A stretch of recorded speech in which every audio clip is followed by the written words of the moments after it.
विज्ञान के विद्यार्थी हैं, इसमें विज्ञान से पढ़े लिखे हैं, वे जानते हैं सबसे पहले वेजिटेटिव प्रोपोगेशन आया, उसके बाद जब सेक्सुअल रिप्रोडक्शन हुआ, सेक्सुअल रिप्रोडक्शन की पहली कृति आपस में हम बात कर सकते हैं, एक दूसरे से अपना संवेदनाओं को व्यक्त करने की जो प्रक्रिया थी, यह वाणी की देवी सरस्वती का प्राकट्य उत्सव बसंत पंचमी के दिन।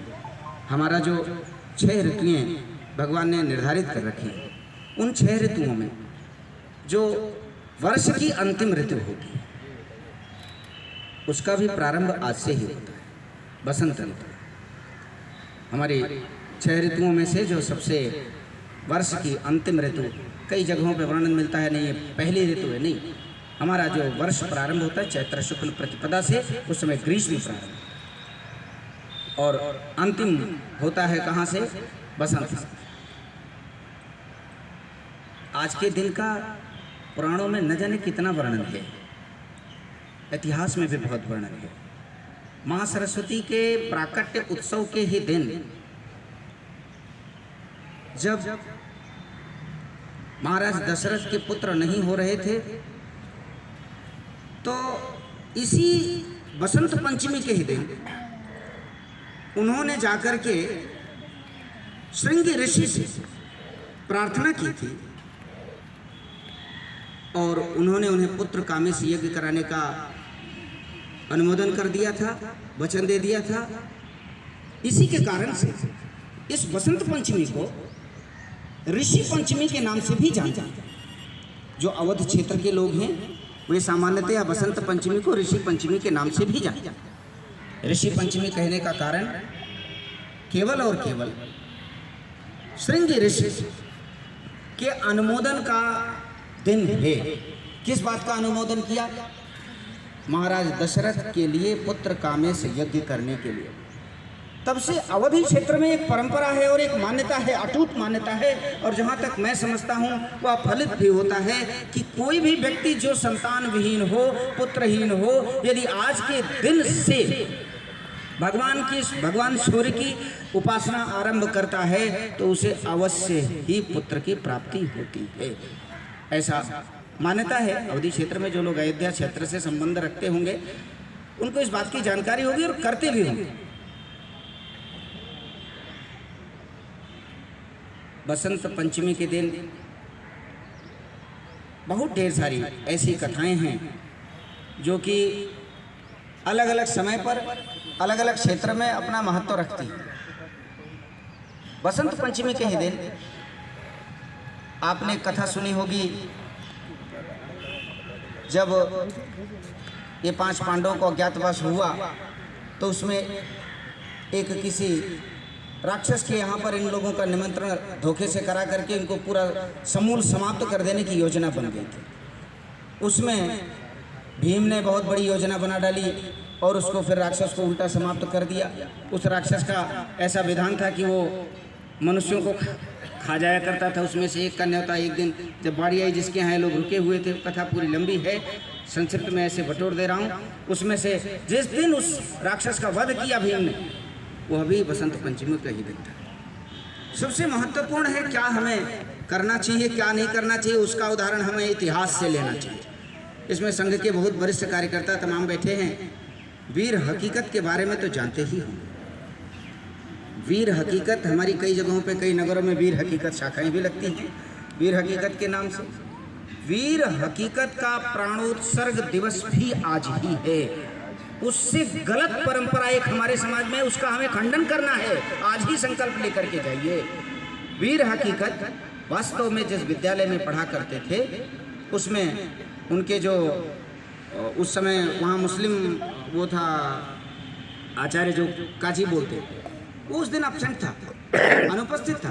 आपस में कुछ चर्चा हुई होगी तो हकीकत ने, वीर हकीकत ने उससे कह दिया कि तुम्हारे भगवान जो है वो तो अपनी फातिमा, कुछ ऐसे उसमें विवादित शब्द का उपयोग कर दिया, तुम्हारी वो अपनी पत्नी से विवाह, बेटी से विवाह, कुछ ऐसा बोला।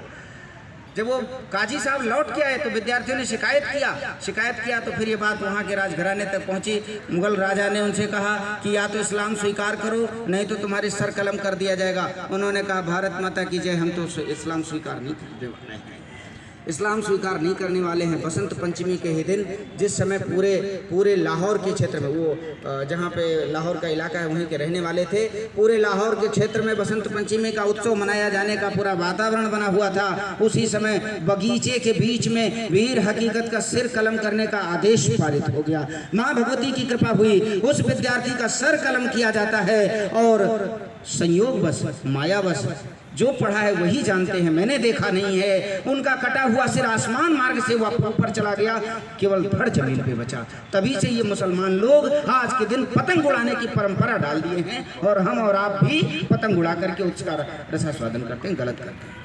वास्तव में उनका संकेत है कि काटा गया सिर इसी पतंग की भांति आसमान में उड़ गया था। वीर हकीकत के बारे में ये कथा जिसने पढ़ी होगी, संघ चालक जी बैठे हैं, तमाम और संघ के वरिष्ठ कार्यकर्ता हैं, ये सारे लोगों ने पढ़ा जरूर होगा ये पतंग वाली कहानी। और उसके बाद से फिर ये धीमे से करके पतंग उड़ाने की, जो आज के दिन पतंग उड़ाने की या ये खिचड़ी वाले दिन पतंग उड़ाने की जो एक परंपरा अपने यहाँ बन के चली आई, वो इन्हीं दोनों बातों से लेकर निकाल दी। अभी जब मैं यहाँ पे आया तो एक भाई साहब ने मेरे से परिचय पूछा कि आप किसी मंदिर में पूजा कराते हैं क्या? तो मैंने कहा नहीं भाई साहब, मैं पूजा नहीं कराता। अपने मंदिर में, अपने जहाँ हमारे घर के अंदर, आपके भी घर में पूजन स्थली होगी, वहाँ पर पूजन करता हूँ। मैं फिजिक्स पढ़ाता हूँ, IIT और JEE नीट के बच्चों को फिजिक्स पढ़ाता हूँ। अभी वीरेंद्र जी भाई साहब ने परिचय कराया ना, वो NRT इंडिया करके प्रतिष्ठान है, कोचिंग संस्थान, IIT JEE और नीट का कोचिंग संस्थान। इसी पर चर्चा करेंगे। वेश को देख करके आपने ये जान लिया कि कोई ना कोई ये पंडित जी होंगे। बिल्कुल सही बात है। वास्तव में कर्म से तो पंडित जी है ही, विद्यार्थियों को शिक्षा प्रदान करते हैं। इस वजह से दो चार बातें ऐसे जो नहीं करनी चाहिए या करनी चाहिए, उसको भी चर्चा में ले लेते हैं। अभी एक सज्जन इसी में पुष्पार्पण करने आए तो उन्होंने अपनी जेब से रुमाल निकाली और रुमाल अपने सिर से रख दिया। गलत काम है, नहीं करना। पूजन भोजन के समय पुरुषों का सिर खुला होना चाहिए। पूजन भोजन के समय पुरुषों का सिर खुला होना चाहिए, स्त्रियों का सिर ढका होना चाहिए।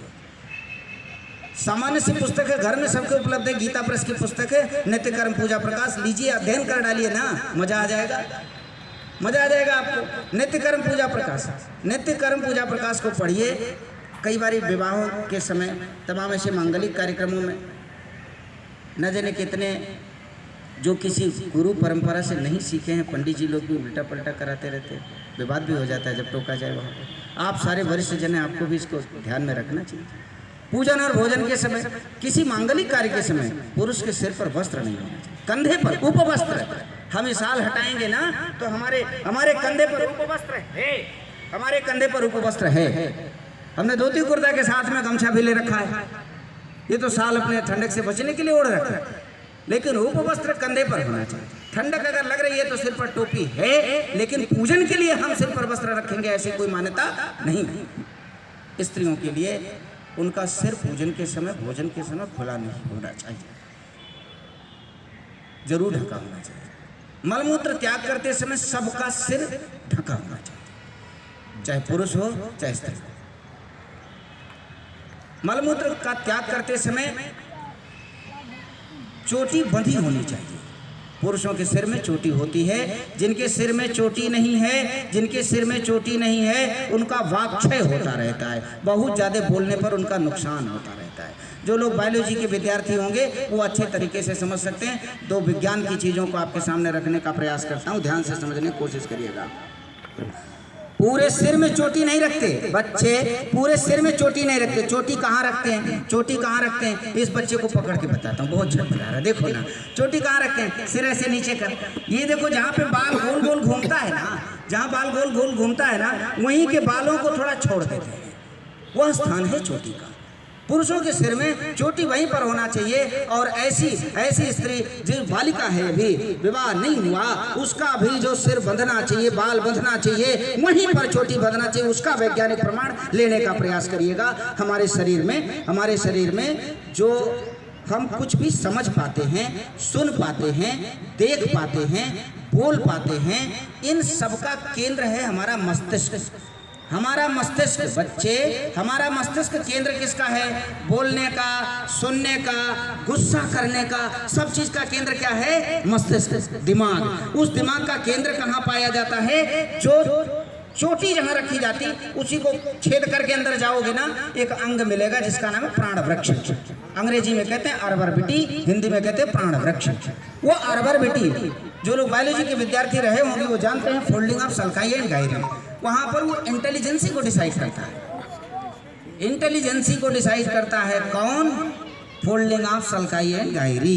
प्राण वृक्ष में कितनी परतें होंगी, कितनी सिलवटें होंगी, वह व्यक्ति का बौद्धिक क्षमता, बुद्धि लब्धि, जो कुछ कह लीजिए, मतलब अचानक से बोलने की क्षमता, तुरंत बहुत बढ़िया निर्णय लेने की क्षमता, हमको गाली दिया तो हम झापड़ मारेंगे या उसको नमस्ते करेंगे, यह सब निर्णय जो हमारा कमांडिंग सेंटर है ब्रेन का, वह है सेरिबेलम, और उसका बहुत कोर पार्ट है एकदम से, जिसको हम बोलते हैं अर्बरबिटी। यहाँ पे चोटी नहीं रखते। चोटी कहाँ रखते हैं? चोटी कहाँ रखते हैं? वहीं पर जहाँ पर ये हेयर्स की, हमारे बालों की जो जड़ें होती हैं, हेयर फॉलिकल बोलते हैं, वे जड़ें वहाँ पर स्पर्श करती हैं किसको? हमारी खोपड़ी 3 परतों से मिलकर के बनी होती है, मेनिंजेस बोलते हैं उसको। उन तीनों परतों में से जो सबसे ऊपर वाली परत है, जहाँ से सेरेब्रोस्पाइनल फ्लूइड बनना प्रारंभ करता है, उसका केंद्र है। जिसके सिर में चोटी होगी, प्रमाण के तौर पर देख लीजिएगा, जिसके सिर में चोटी होगी, आप अनावश्यक रूप से उसको खड़ा कर दीजिए, किसी भी विषय पर बोलने के लिए खड़ा कर दीजिए, बिना विषय बताए, वह विषयांतर नहीं होना। वकील साहब बैठे हैं, बहुत विद्वान हैं, आप इस बात को अच्छे से अनुभव भी कर सकते हैं। तमाम लोग इसमें बहुत विद्वान हैं, आप करिए। कई बार लोग कहते हैं महिलाएं बहुत बोलती रहती हैं। मैंने कहा कि आपने कभी ये पूछा नहीं कि महिलाएं थकती क्यों नहीं है बोलते बोलते? महिलाएं थकती क्यों नहीं है बोलते बोलते? उनकी चोटी बंधी होती। जिनकी चोटी नहीं बंधी होती है, जिनकी चोटी नहीं बंधी होती, वो थक थक थक। दूसरी बात सुन लीजिए, ये बहुत बड़ा वैज्ञानिक कारण है। विद्यार्थियों के बीच में जब इस पर चर्चा करी जाती है, विज्ञान के विद्यार्थी होते हैं, तो और ढंग से उसको लेकर के बताया जाता। आप अपने ब्रेन का ऑपरेशन डॉक्टर साहब से किसी जाके पूछिएगा, जिनको शंका हो, सबके परिचय में डॉक्टर साहब लोग होंगे। वह जो प्राणवृक्ष का हिस्सा है, जब ये बंधा हुआ, बोलने दीजिए भाई साहब, बोलने दीजिए। इनका काम है, ये विद्यार्थी हैं, बच्चे हैं, इनको कुछ बातें मजा आएंगी तो मजा आ जाएगा। क्या करना चाहिए हमें? सिर में चोटी रखना चाहिए, सिर में चोटी रखना चाहिए। बोल, सिर में चोटी रखना चाहिए। चोटी है क्या तुम्हारे? नहीं है, कल से रखना है। अब की बार बाल कटे तो सिर में चोटी होनी चाहिए, सिर में चोटी होनी चाहिए। मस्तक में चंदन लगना चाहिए। मस्तक में चंदन क्यों लगाते हैं? मस्तक में चंदन क्यों लगाते हैं? वाग्देवी यदि आपको सद्बुद्धि प्रदान करे, सबके सिर में, माथे पर चंदन लगा हुआ दिखाई पड़े, सबके सिर पर चोटी दिखाई पड़ने लग जाए। आज का ये वक्तव्य भाई साहब का वो आग्रह करना कि मार्गदर्शन हो जाए, वास्तव में मार्ग का दर्शन हो जाएगा। यदि आज के बाद से सारे विद्यार्थियों के सिर में क्या होने लग जाए? चोटी। क्या रखना है? चोटी रखना है। देखो, ये देखो, हमारे पास चोटी है ना, ये देखो, और उसमें चोटी में ग्रंथि भी लगी हुई है। सबके सिर में चोटी भी होनी चाहिए। आप देखिए, वो विद्यार्थी है, बैठ जाओ, ए बाबू बैठ जाओ, गड़बड़ी नहीं करते। देखो, ये विद्यार्थियों को सारे लोग अगर चुप कराएंगे तो गड़बड़ी हो जाएगी। हमको झेलने दीजिए, हमारी आदत है, हम विद्यार्थियों को बहुत झेलते रहते हैं। एक छोटा सा वैसे हमारा अनौपचारिक परिचय है ना, लगातार 26 घंटे पढ़ाते हुए Guinness book of the world record में नाम दर्ज है। ये आप लोगों के आशीर्वाद, माँ भगवती की कृपा से। ऐसे विद्यार्थियों को झेलने की मेरी बहुत आदत है। ये तो अभी छोटे हैं, हमारे पास बड़े बच्चे रहते हैं, अंतर इतना ही। ये इनको छटपटाने दीजिए। एक महात्मा जी जा रहे थे, वो नदी को पार करने वाले थे।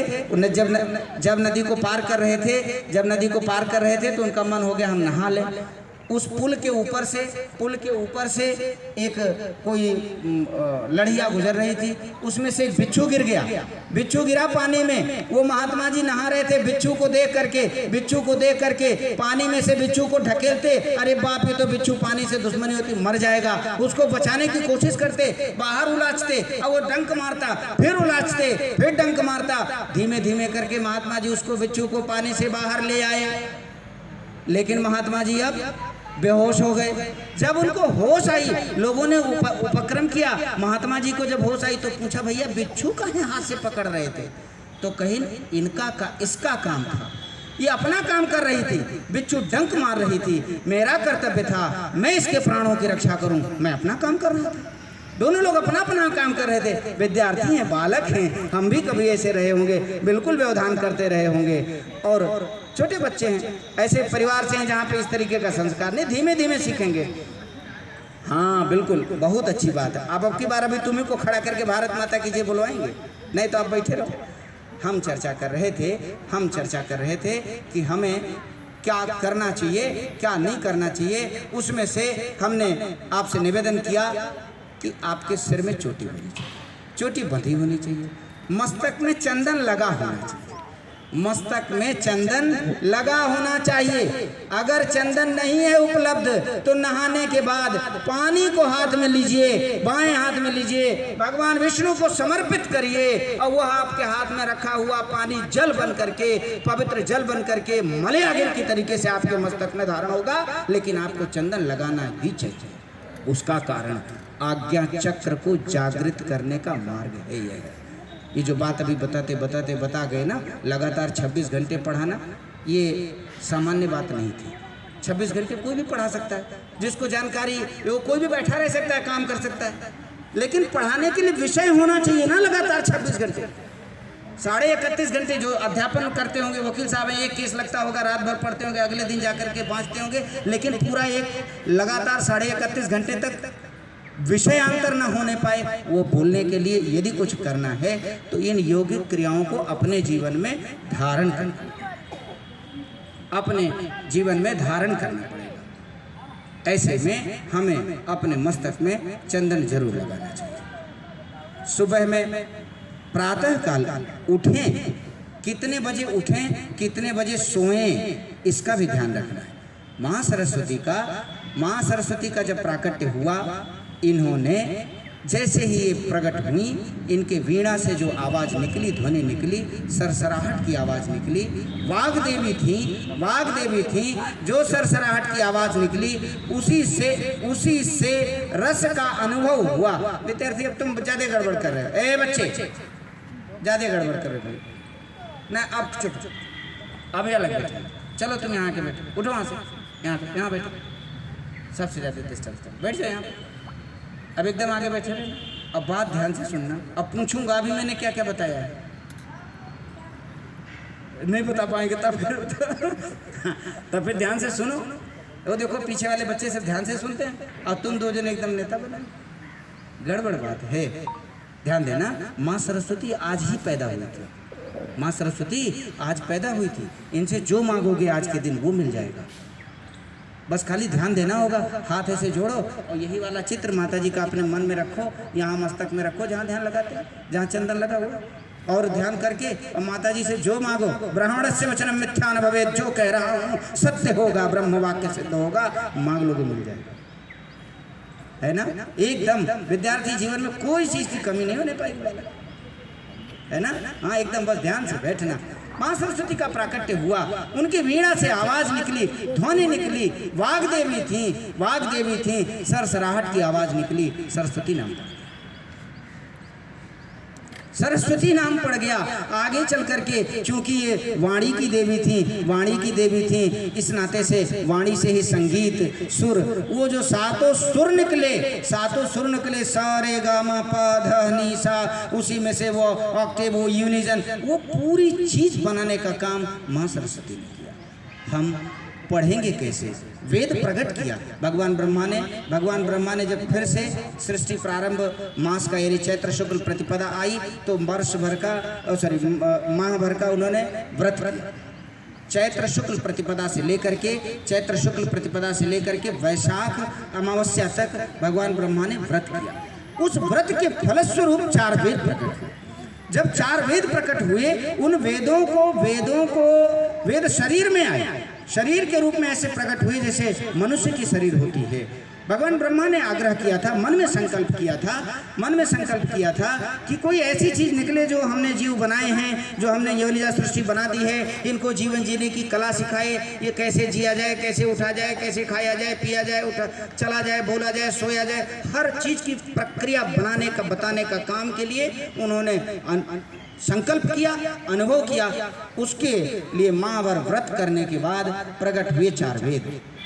उन चारों वेदों को पढ़ा कैसे जाए, वेद का पाठन कैसे किया जाए, माँ सरस्वती ने उसका भी रास्ता बताया। उसके बाद से भगवान ब्रह्मा के ही कुल ब्रह्मा के ही लोक में, ब्रह्मलोक में माँ सरस्वती को स्थान मिल गया। उसके पहले और आवश्यकता के अनुसार श्वेतलोक में माँ सरस्वती का वास रहता है, लेकिन जब से भगवान ब्रह्मा के प्रकट किए हुए वेद को पढ़ने का मार्ग माता जी ने प्रशस्त कर दिया। वेद पढ़े कैसे जाएंगे, वेद कैसे पढ़े जाएंगे, वेद का अनुसरण कैसे किया जाएगा, वो माँ सरस्वती ने जब से हमारी सृष्टि को, यानी भगवान ब्रह्मा की बनाई हुई इस सृष्टि को, जिस ब्रह्मांड में हम रहते हैं, यह सौर ब्रह्मांड है, ऐसे करोड़ों ब्रह्मांड हैं। इस ब्रह्मांड के अधिष्ठाता भगवान ब्रह्मा को वेद पढ़ने का जो मार्ग माता जी ने बता दिया, उसी के बाद से दूसरी बसंत पंचमी के ही दिन ब्रह्म लोक में माँ सरस्वती को श्वेतलोक से इनको स्थान वहाँ पर प्राप्त हुआ। ऐसे में हम आज के दिन से जो चाहे अपनी इच्छा के अनुसार वेद पाठन का भी कार्य प्रारंभ कर सकता है। इसी के कारण से हमारे परिवारों में एक परंपरा है कि किसी बच्चे का विद्यारंभ संस्कार कराना है तो बसंत पंचमी के दिन बगैर किसी से पूछे बसंत पंचमी के दिन विद्यारंभ संस्कार करा दो। छोटे बच्चे को लेखनी पकड़ानी है, पहले दिन लिखना सिखाना है, किस दिन से प्रारंभ करा दो, बसंत पंचमी के दिन से प्रारंभ करा दो। क्यों? क्योंकि माँ सरस्वती ने वेद पाठ कैसे किया जाए इसका ज्ञान सृष्टि को बसंत पंचमी के दिन ही दिया था। अभी वर्तमान में बसंत पंचमी का उत्सव जहाँ तक सृष्टि है वहाँ तक मनाया जाना चाहिए। यह दुर्भाग्य है कि केवल और केवल कुछ हिंदू परंपरा के लोग ही मनाते रहे हैं। उसका प्रमाण आप सारे लोग, बहुत बड़ी कॉलोनी होगी, नगर बहुत बड़ा होगा, पूरे नगर की सूचना रही होगी, कार्यक्रम है, नगर के संयोजक जी के माध्यम से सूचना गई होगी, माननीय नगर संघ चालक जी उपस्थित हैं, लेकिन संख्या आपके सामने हाजिर है। ये संदेश जाना चाहिए, अपने जीवन के समय में से 1 घंटे